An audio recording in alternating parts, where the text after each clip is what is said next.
ಆ ಪೀಠಕ್ಕೆ ಏನು ಕೊಡ್ಬೇಕಂತಂದ್ರೆ ಇದರಲ್ಲಿಂದ ಬೇರೆಯವರಿಗೂ ಸ್ವಲ್ಪ ಅನುಕೂಲ ಆಗಬಹುದೇನೋ ಅಂತ ತಿಳ್ಕೊಂಡು ನಾವು ಇದ್ರ ಬಗ್ಗೆ 4 ಮಾತುಗಳನ್ನು ಆಡ್ತಾ ಇದ್ದೀವಿ.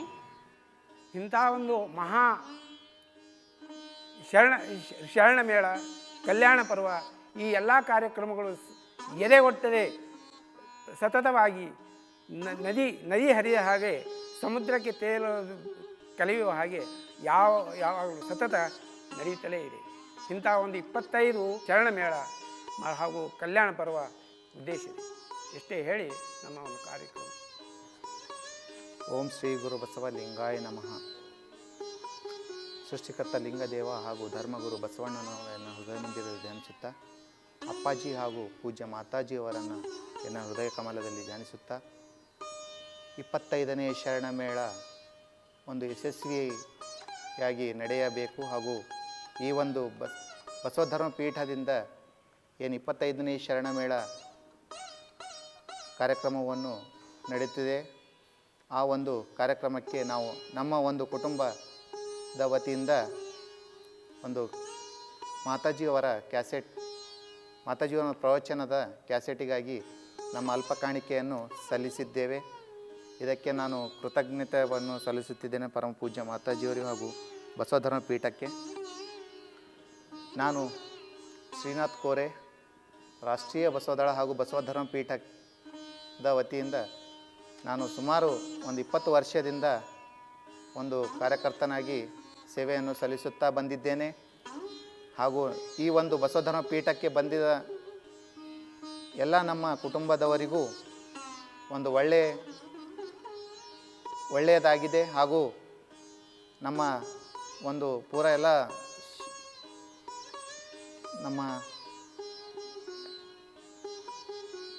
ನಮ್ಮ ಕುಟುಂಬದವರಿಗೂ ಎಲ್ಲ ಒಳ್ಳೆಯದಾಗಿದೆ. ಹಾಗೂ ಎಲ್ಲ ಒಂದು ನಮ್ಮ ಶರಣ ಬಂಧುಗಳು ಈ ಒಂದು ಕ್ಯಾಸೆಟ್ ನೋಡಿ ಹಾಗೂ ತಾವು ಒಂದು ಧನ್ಯರಾಗಬೇಕು. ಈ ಒಂದು ಕಾರ್ಯಕ್ರಮಕ್ಕೆ ತಪ್ಪದೇ ಭಾಗವಹಿಸಬೇಕು. ಬೆಳ್ಳಿ ಹಬ್ಬದ ಒಂದು ಶರಣ ಮೇಳ ಕಾರ್ಯಕ್ರಮಕ್ಕೆ ತಾವೆಲ್ಲರೂ ಬರಬೇಕೆಂದು ಒಂದು ಕರೆಯನ್ನು ಕೊಡುತ್ತೇನೆ. ಶರಣ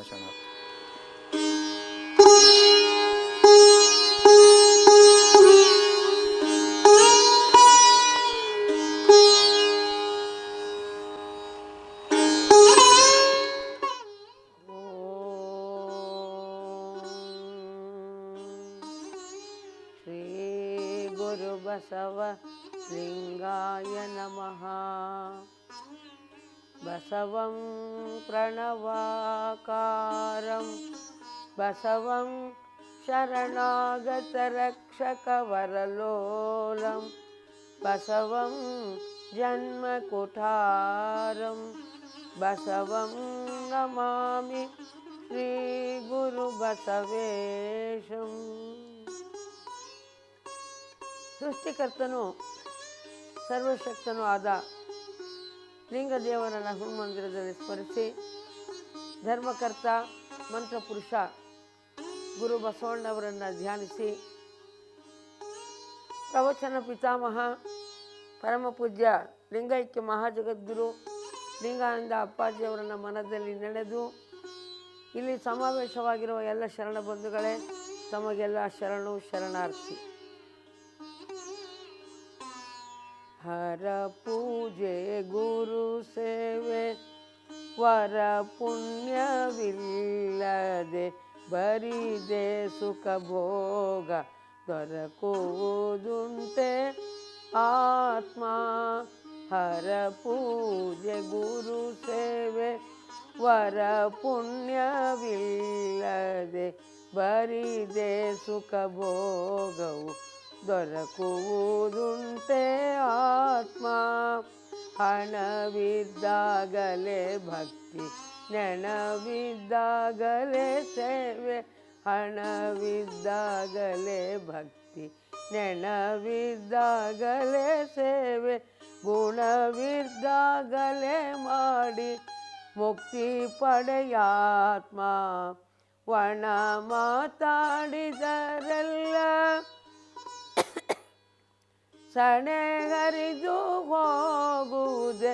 ಒಣ ಮಾತಾಡಿದರೆಲ್ಲ ಸಳೆಗರಿದು ಹೋಗುವುದೇ ತ್ರಿನಯ ನೊಲಿಸುವುದು ಬಹುಕರ ಕಷ್ಟವಾತ್ಮ ಹರ ಪೂಜೆ ಗುರು ಸೇವೆ ವರ ಪುಣ್ಯವಿಲ್ಲದೆ ಬರಿದೆ ಸುಖ ಭೋಗ ದೊರಕುವುದುಂಟೆ ಆತ್ಮ ಹಿಂದಿನ ಪುಣ್ಯವನ್ನು ಇಂದುಂಡು ಉಡಬೇಕು ಹಿಂದಿನ ಪುಣ್ಯವನ್ನು ಮುಂದುಂಡುಡಬೇಕಾತ್ಮ ಬಂಧನವೇಕಿದಕ್ಕೆ ಇಂದುದರ ನಾಣೆಯಾಗಿ ಬಂಧನವೇಕಿದಕ್ಕೆ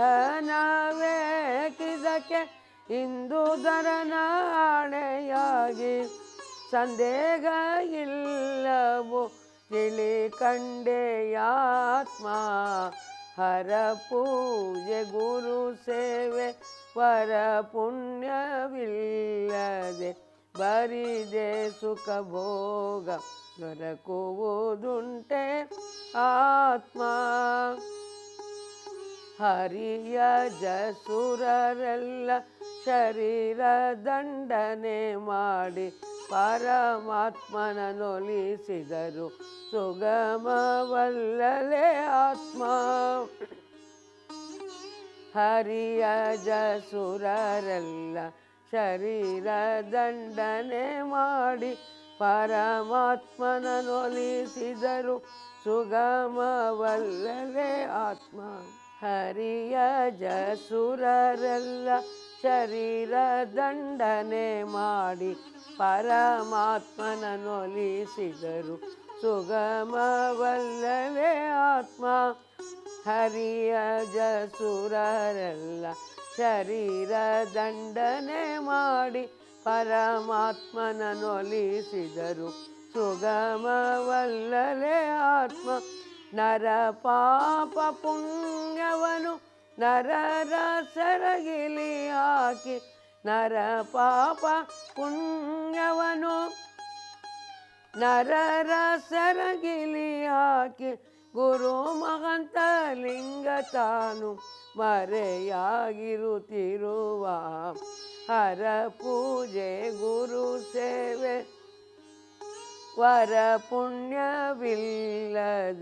ಬರಿದೆ ಸುಖ ಭೋಗ ದೊರಕುವುದುಂಟೆ ಆತ್ಮ ಹಣವಿದ್ದಾಗಲೇ ಭಕ್ತಿ ನೆಣವಿದ್ದಾಗಲೇ ಸೇವೆ ಗುಣವಿದ್ದಾಗಲೇ ಮಾಡಿ ಮುಕ್ತಿ ಪಡೆಯಾತ್ಮ ಹರ ಪೂಜೆ ಗುರು ಸೇವೆ ವರ ಪುಣ್ಯವಿಲ್ಲದೆ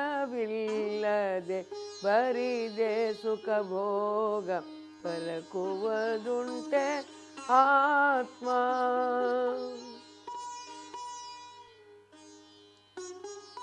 ಭವಪಾಶ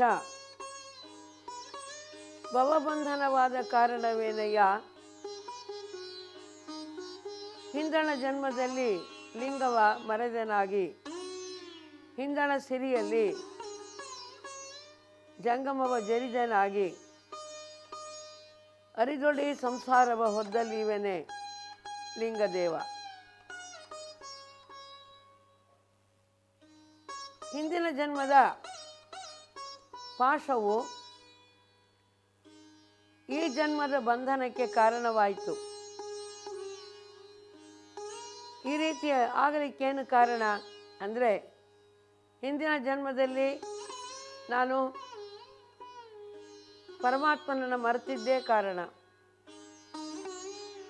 ಹಿಂದಣ ಸಿರಿಯಲ್ಲಿ ಜಂಗಮವನ್ನು ಮರೆತಿದ್ದೇ ಕಾರಣ, ಜರಿದಿದ್ದೂ ಕಾರಣ. ಈಗ ಭವಕ್ಕೆ ಕಾರಣಗಳೇನು ಅನ್ನೋದು ಗೊತ್ತಾಗಿದೆ ಅಂದಾಗ ಇನ್ನು ಮುಂದೆ ನಾನು ಜನ್ಮಗಳನ್ನು ಹೊಂದೋದಿಲ್ಲ ಅನ್ನೋ ಮಾತನ್ನು ಬಸವಣ್ಣವರು ಹೇಳ್ತಾರೆ. ಅಂದರೆ ಹಲವಾರು ಜನ್ಮಗಳಿವೆ. ಹಿಂದಿನ ಜನ್ಮ ಈ ಜನ್ಮಕ್ಕೆ ಕಾರಣ. ಈ ಜನ್ಮ ಮುಂದಿನ ಜನ್ಮಕ್ಕೆ ಕಾರಣ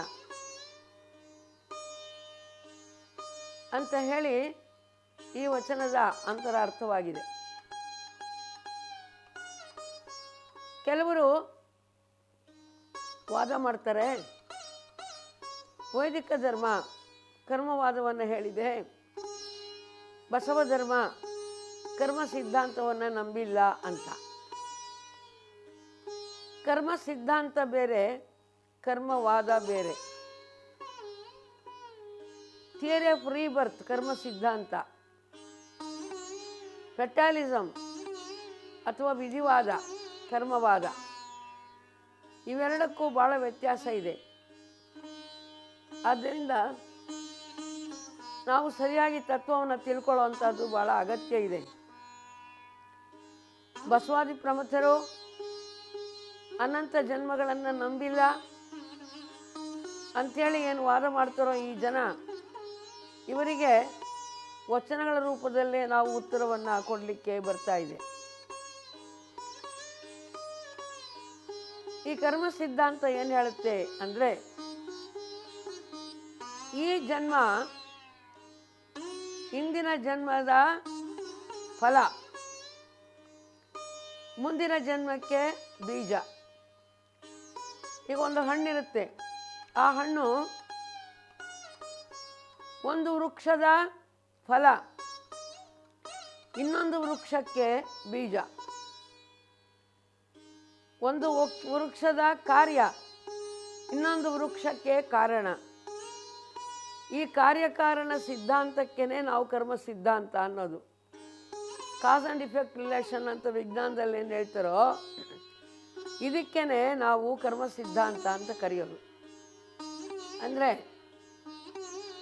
ಈಗ ನಾವು ಹೊಂದಿರುವಂಥ ಈ ಜನ್ಮ ಹಿಂದಿನ ಜನ್ಮದ ಒಂದು ಫಲ, ಮುಂದಿನ ಜನ್ಮಕ್ಕೆ ಇದು ಕಾರಣವಾಗ್ತದೆ ಅಥವಾ ಬೀಜವಾಗ್ತದೆ. ಹೀಗೆ ಮುಕ್ತಿ ಆಗುವವರೆಗೂ ಕೂಡ ಅನಂತ ಜನ್ಮಗಳ ಸರಪಳಿಯು ಮುಂದುವರಿತಾ ಇದೆ ಅಂತ ಹೇಳುವುದೇ ಕರ್ಮ ಸಿದ್ಧಾಂತ. ಇದಕ್ಕೆ ನಾವು ಸಾಕಷ್ಟು ವಚನಗಳನ್ನು ಉದಾಹರಣೆಯಾಗಿ ಕೊಡ್ಬೋದು.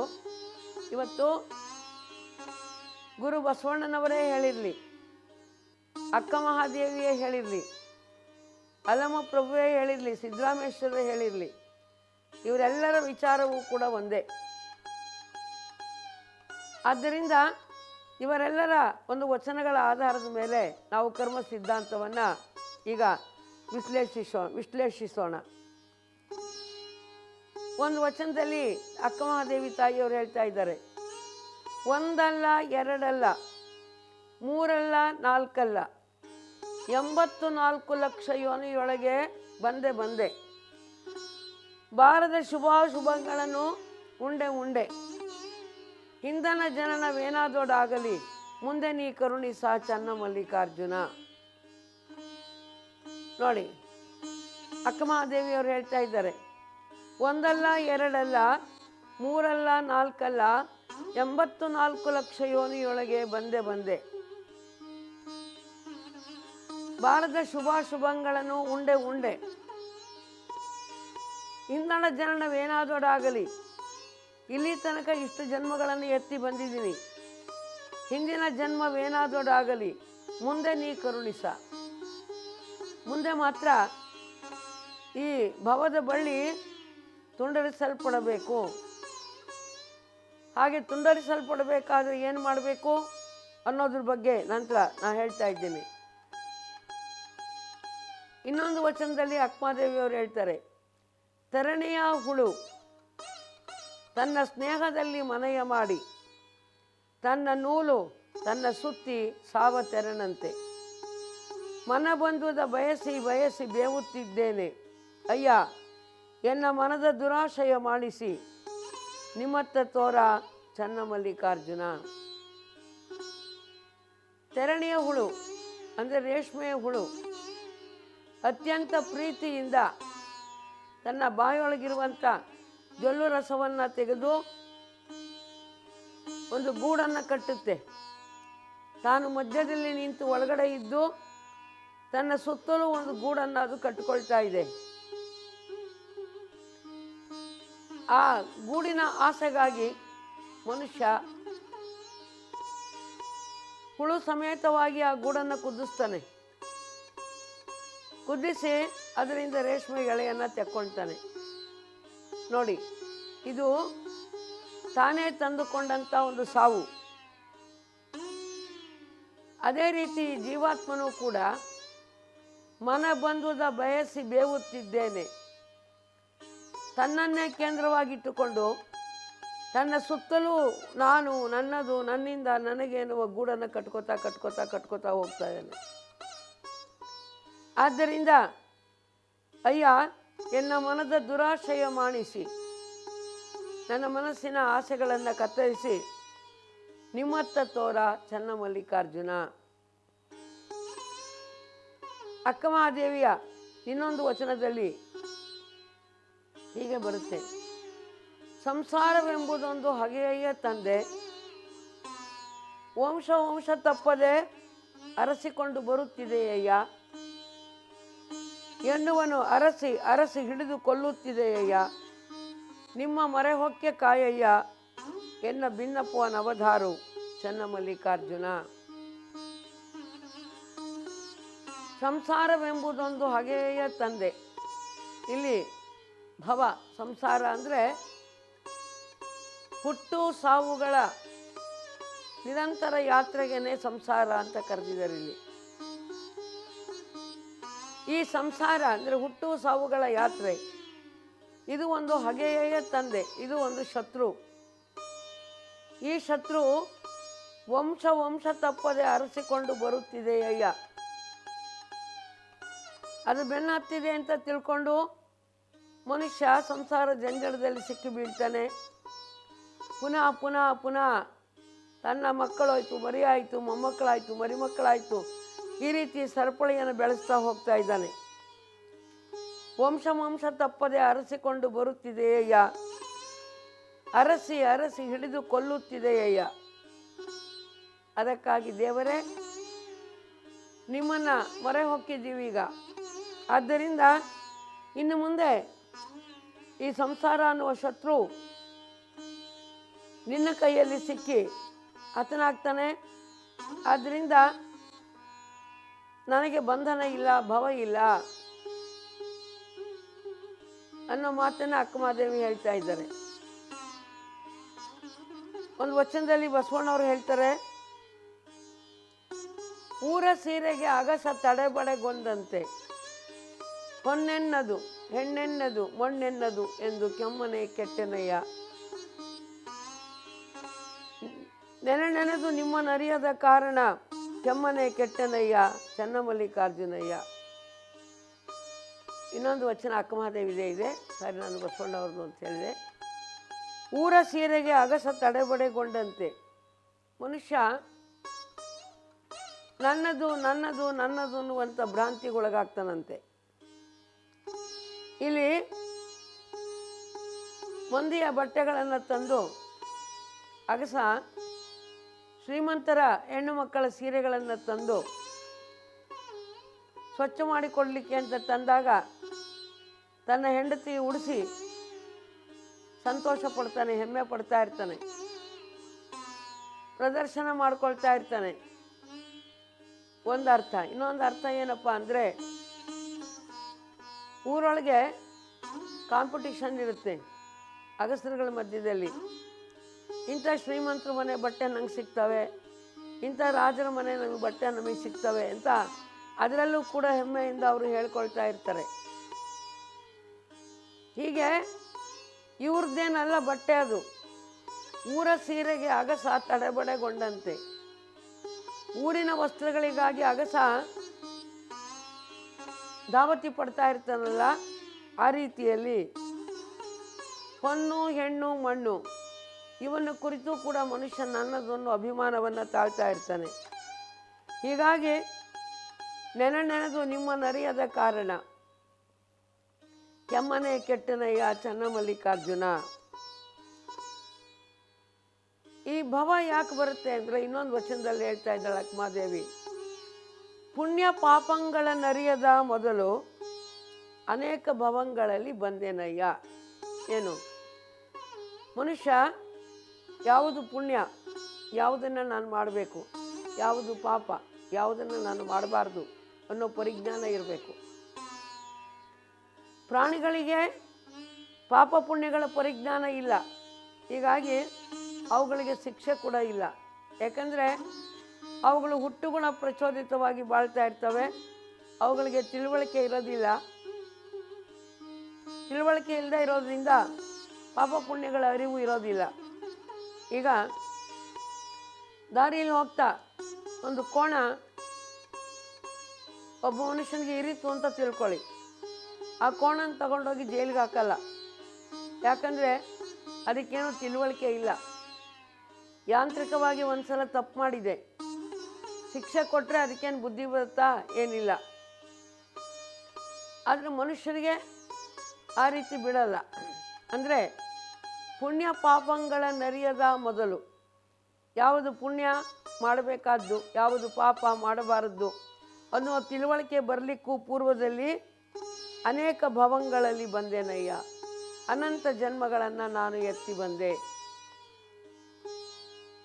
ನಿಮ್ಮನ್ನೆಂದೂ ಅಗಲದಂತೆ ಮಾಡಿ ನಡೆಸಯ್ಯ. ಇವಾಗ ನನಗೆ ತಿಳುವಳಿಕೆ ಬಂದಿದೆ ಈ ಜನ್ಮದಲ್ಲಿ.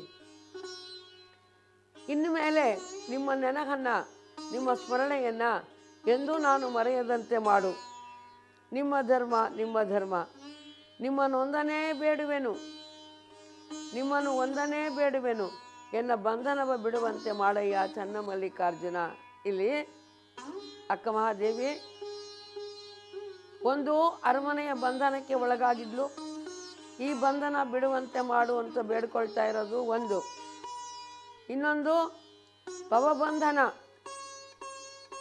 ಆತ್ಮಕ್ಕೆ ಬಂದಿರುವಂಥ ಬಂಧನ, ಇದನ್ನು ಬಿಡಿಸು ಅಂತಲೂ ಕೂಡ ಕೇಳ್ಕೊಳ್ತಾ ಇದ್ದಾಳೆ. ಆದ್ದರಿಂದ ಇನ್ನೊಂದು ವಚನದಲ್ಲಿ ಸಿದ್ದರಾಮೇಶ್ವರರು ಹೇಳ್ತಾರೆ, ಪುಣ್ಯ ಪಾಪಗಳನ್ನರಿಯದ ಮುನ್ನ ಅನೇಕ ಭವಂಗಳಲ್ಲಿ ಬಂದು ನಿಮ್ಮ ನಿಲವನರಿಯದೆ ಕೆಟ್ಟೆನಯ್ಯ.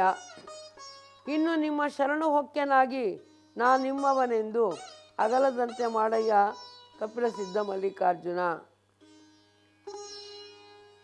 ಪಾಪ ಪುಣ್ಯಗಳು ಏನು ಅಂತ ತಿಳ್ಕೊಳ್ಳಿಕ್ಕೂ ಪೂರ್ವದಲ್ಲಿ ಅನಂತ ಜನ್ಮಗಳಲ್ಲಿ ನಾನು ಬಂದೆ. ನಿಮ್ಮನ್ನು ಅರಿಯದೆ ಕೇವಲ ಲೌಕಿಕ ಸುಖಗಳಲ್ಲಿ ಮಾತ್ರ ನಾನು ಮೈಮರೆತೆ.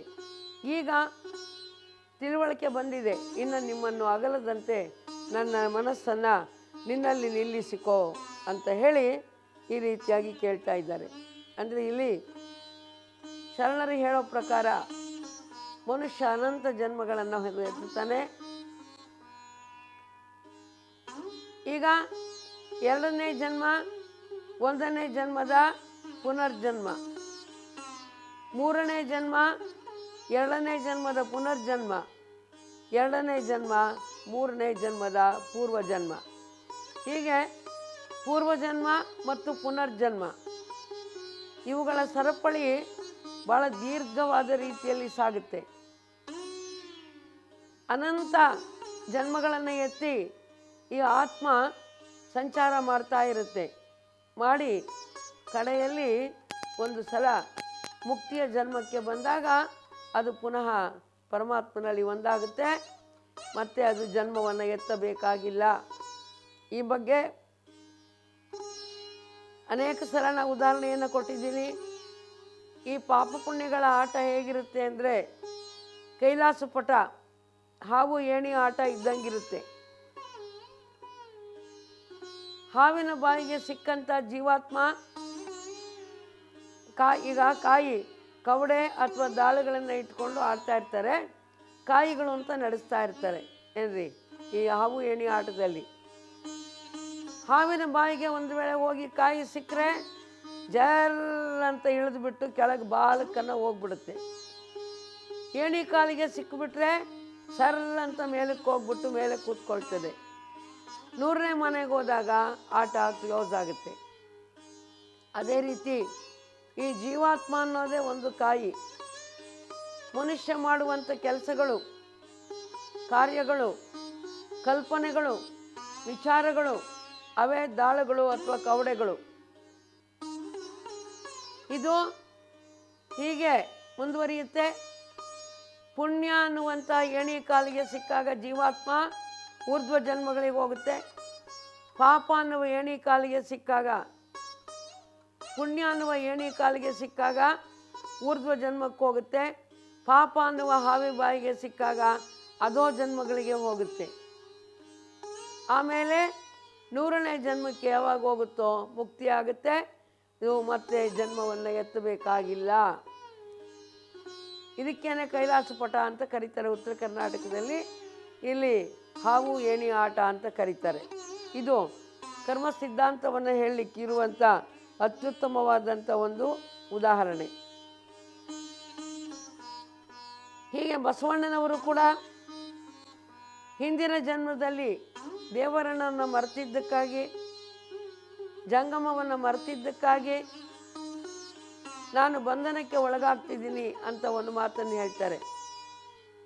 ಬಸವಣ್ಣವರು ಆ ರೀತಿ ಬಂಧನಕ್ಕಾಗಿ ಒಳಗಾಗಿ ಬಂದವರಲ್ಲ.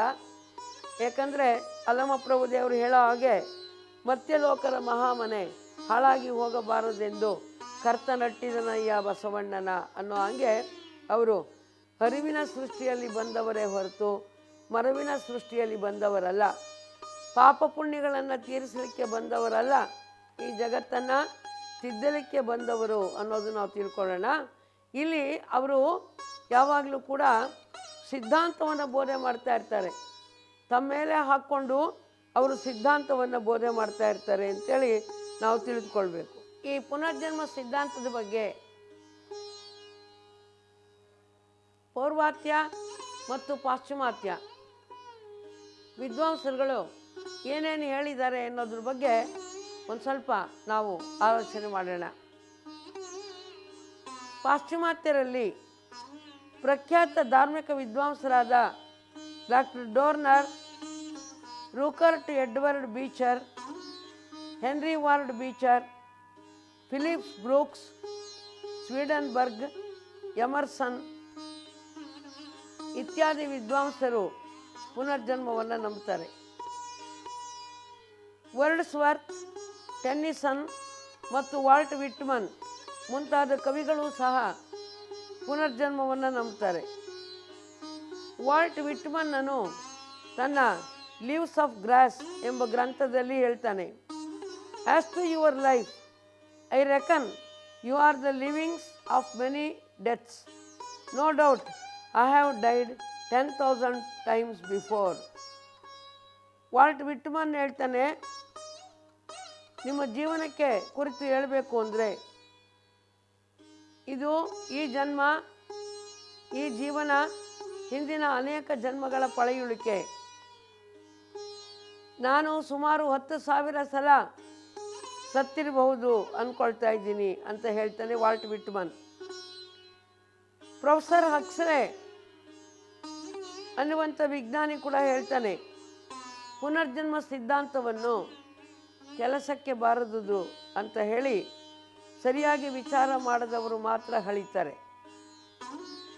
ವಿಕಾಸವಾದದಂತೆ ಪುನರ್ಜನ್ಮ ಸಿದ್ಧಾಂತವೂ ಕೂಡ ವಾಸ್ತವಿಕ ಪ್ರಪಂಚದ ಆಧಾರದ ಮೇಲೆ ನಿಂತಿರುವುದು. ಭಾಳ ಒಳ್ಳೆ ಮಾತಿದು.